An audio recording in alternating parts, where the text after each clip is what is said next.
Assalamualaikum warahmatullahi wabarakatuh. Perkenalkan, kami dari kelompok 5 akan mempresentasikan tugas mata kuliah akuntansi sektor publik yang dibimbing oleh Pak Denija Hendrianto Nugroho SEMSI. Pada kesempatan ini, kami akan membahas mengenai standar akuntansi sektor publik. Semoga presentasi ini dapat memberikan pemahaman yang jelas dan bermanfaat. Sebelum kita lanjut ke materi, mari kita perkenalkan terlebih dahulu.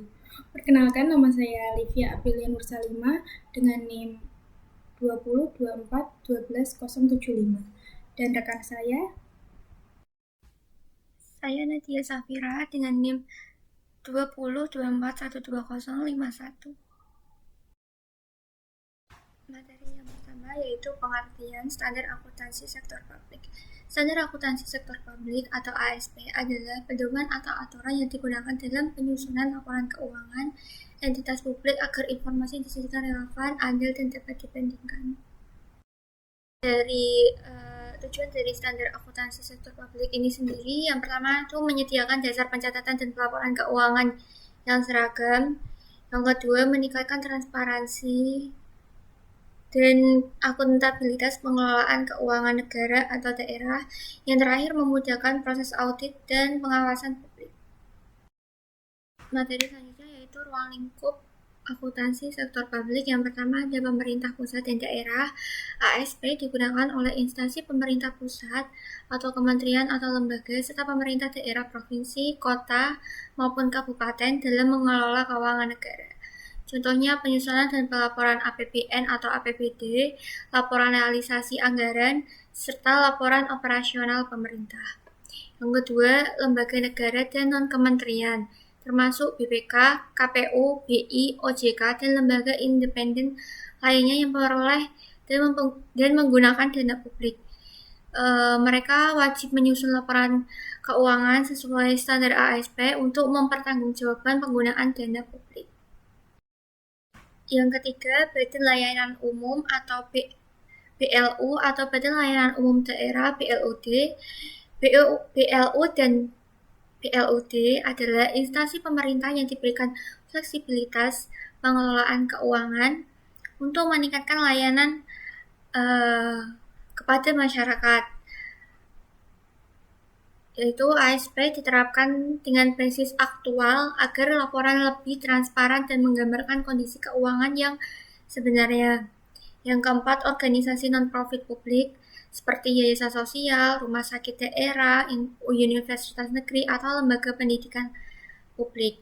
Mereka wajib menyajikan laporan keuangan sesuai standar ASP karena pengelola dana publik atau bantuan pemerintah. Yang terakhir, BUMN dan BUMD, walaupun berorientasi laba, BUMN atau BUMD tetap berada di bawah sektor publik karena bertujuan melayani kepentingan masyarakat dan negara. ASP diterapkan untuk memastikan akuntabilitas dan transparansi dalam mengelola aset dan dana negara. Oke, materi selanjutnya yaitu tentang standar akuntansi sektor publik. PSAP atau Pernyataan Standar Akuntansi Pemerintah 1, penyajian laporan keuangan, menentukan bentuk, struktur, dan komponen laporan keuangan pemerintah. PSAP 2, yaitu laporan realisasi anggaran, menunjukkan perbandingan antara anggaran dan realisasi pendapatan serta belanja. PSAP 3, laporan arus kas, menyajikan sumber dan penggunaan kas selama satu periode pelaporan. PSAP 4, catatan atas laporan keuangan, menyajikan rincian, tambahan, dan informasi penting yang mendukung laporan utama. PSAP 7, akuntansi aset tetap, mengatur pengakuan, penilaian, penyusutan, dan penghapusan aset tetap milik pemerintah.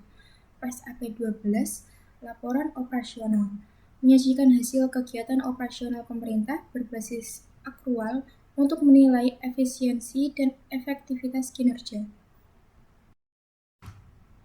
Oke, materi selanjutnya ada kebutuhan standar akuntansi sektor publik. 1.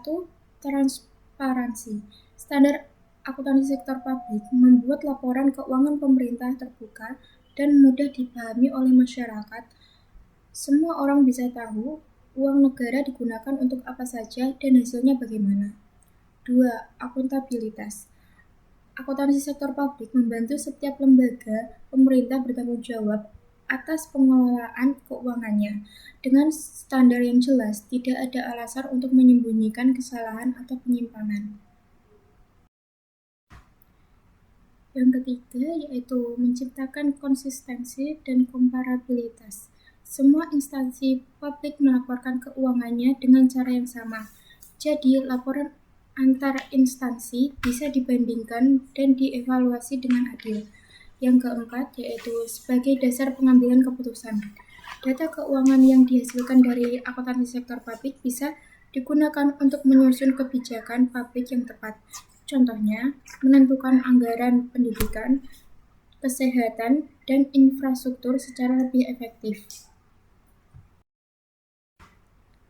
Yang kelima yaitu kebutuhan terhadap regulasi.